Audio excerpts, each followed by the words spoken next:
किसी समलंब की समांतर भुजाओं का अनुपात 3:2 है। उनके बीच की दूरी 15 सेमी है। यदि समलंब का क्षेत्रफल 450 वर्ग सेमी हो तब समांतर भुजाओं का योग ज्ञात कीजिए। तो सबसे पहले हम एक समलंब चतुर्भुज बना लेते हैं। इस तरीके से एक समलंब चतुर्भुज बनेगा जिसमें दो भुजाएं समांतर हो, ए बी सी डी। इनमें से कौन सी भुजाएं समांतर होगी? समांतर भुजाएं कहते किसे हैं? ऐसी भुजाएं जिनको हम आगे बढ़ाएं तो वो एक दूसरे को काटती नहीं है और उनके बीच की दूरी हमेशा समान बनी रहती है। जैसे ए बी भुजा और सी डी भुजा को हम आगे बढ़ाएंगे तो वो एक दूसरे को कभी भी काटेगी नहीं और उनके बीच की जो ये दूरी है वो हमेशा क्या रहेगी? समान रहेगी। यहाँ पर भी यही दूरी होगी, यहाँ पर भी यही होगी। तो ए बी भुजा और सी डी भुजा क्या है? समांतर है। और इन समांतर भुजाओं का हमें अनुपात दिया गया है। जब भी कोई संख्या अनुपात में दी जाती है तो हम अनुपात को हटा सकते हैं।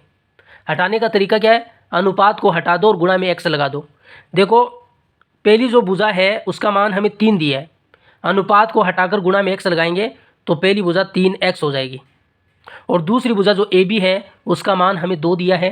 अनुपात को हटाकर गुणा में x लगाएंगे तो 2x हो जाएगा। और उनके बीच की जो दूरी है, ये जो ए ई, ये जो दूरी है वो हमें 15 सेमी दी गई है। इस दूरी को इस समलंब चतुर्भुज की ऊंचाई भी कहते हैं। और हमें क्या दिया है? समलंब चतुर्भुज का क्षेत्रफल दिया है। समलंब चतुर्भुज का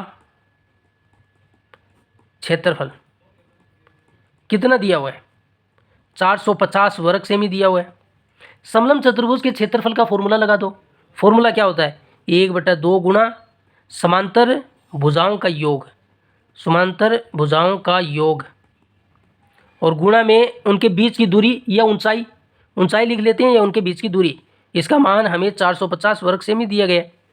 अब देखो, 1/2 समांतर भुजाओं का योग, समांतर भुजा सी डी और ए बी है, इसका मान 3x है, इसका मान 2x है। तो दोनों का योग कर दो, 3 में 2 जोड़ेंगे तो 5x हो जाएगा।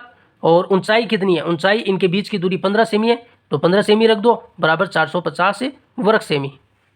कितना होगा? 45 को 15 के पहाड़े से काट सकते हैं। 15 एकम 15, 15 तिया 45 और 1 0, 30 आएगा। 30 को 5 के पहाड़े से काट सकते हैं। 5 एकम 5, 6 5 30। तो क्या रहेगा? यहाँ पर रहेगा 1/2 गुणा x बराबर, और यहाँ पर क्या रहेगा? 6 वर्ग सेमी। और इधर भी यहाँ पर सेमी है, सेमी से सेमी कैंसिल होगा।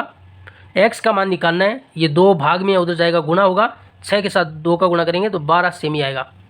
x का मान 12 सेमी है तो इस भुजा का मान निकाल सकते हैं। 3 गुणा x का मान 12 रख दो, 12 तिया 36 सेमी। और इस भुजा का मान भी निकाल सकते हैं। 2 गुणा x का मान कितना रख दो? 12, और 12 का 2 से गुणा किया 24 सेमी। हमें क्या निकालना था? समांतर भुजाओं का योग निकालना था। ये जो 2 समांतर भुजाएं हैं उनका योग निकालना है। इसका मान 36 है और उसका मान 24 है, तो 30 20 50 10 60, तो 60 होगा और ऑप्शन डी इसका सही होगा।